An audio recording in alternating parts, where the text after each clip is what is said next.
السلام علیکم۔ 14 ماہ سے عام آدمی کے جسم سے خون نکالا گیا ہے، اس کے جسم سے گوشت کو جو ہے وہ نوچا گیا ہے۔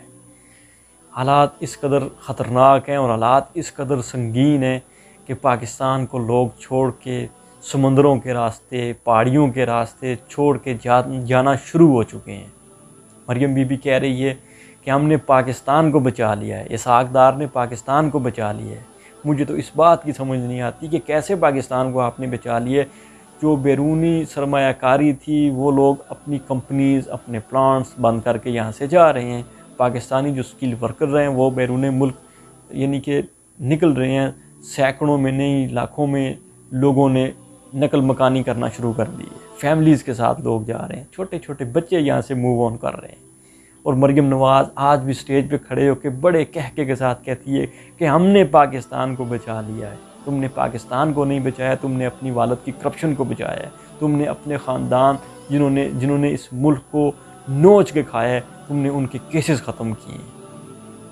آج اوورسیز کے حوالے سے بڑے یعنی کہ خواجہ آصف صاحب اسمبلی میں تقریر کرتے ہیں کہ ہمیں بڑا درد ہے اوورسیز پاکستانیوں کا۔ کون سا درد آپ لے کر بیٹھے ہوئے ہیں اوورسیز پاکستانیوں کا؟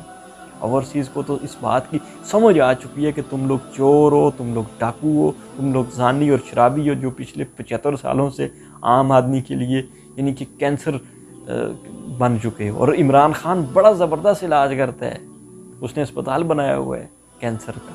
انشاءاللہ پاکستان کا وزیر اعظم عمران خان دوبارہ آئے گا اور اس بار عوامی طاقت کے ساتھ آئے گا۔ اگر یہ لوگ الیکشنز نہیں کرواتے تو پھر عوام کو ریفرینڈم کے لیے نکلنا ہوگا۔ عام آدمی کو اس بات کی سمجھ آ جانی چاہیے کہ یہ لوگ ملک کے ساتھ وفادار نہیں بلکہ اپنے عہدوں کے ساتھ وفادار ہیں۔ جس کو سپریم کورٹ آف پاکستان نے نااہل قرار دے دیا کہ یہ شخص نااہل ہے، یہ شخص نہ صادق ہے نہ امین ہے بلکہ چور ہے اور ڈاکو ہے۔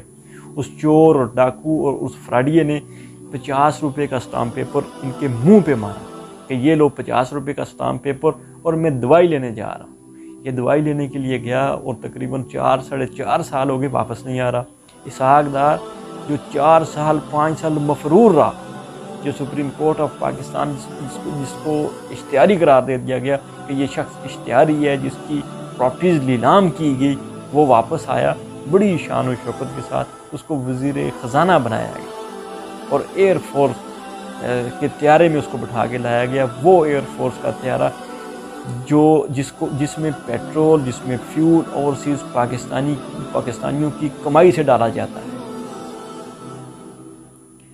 یہ جو پی ڈی ایم کے کرپٹ ترین ٹولہ ہے، یہ پاکستان کے لیے کینسر بن چکا ہے۔ اور عمران خان بڑا اچھا علاج کرتا ہے، کینسر کا بڑا اچھا علاج کرتا ہے۔ اس نے اسپتال ویسے نہیں کھولا، وہ سمجھ چکا تھا کہ یہ میرے ملک کو دیمک کی طرح کھا رہے ہیں، یہ نوچ رہے ہیں عام آدمی کو، اس لیے اس نے اسپتال بنایا ہوا ہے کینسر کو۔ وہ بڑا اچھی ٹریٹمنٹ کرتا ہے۔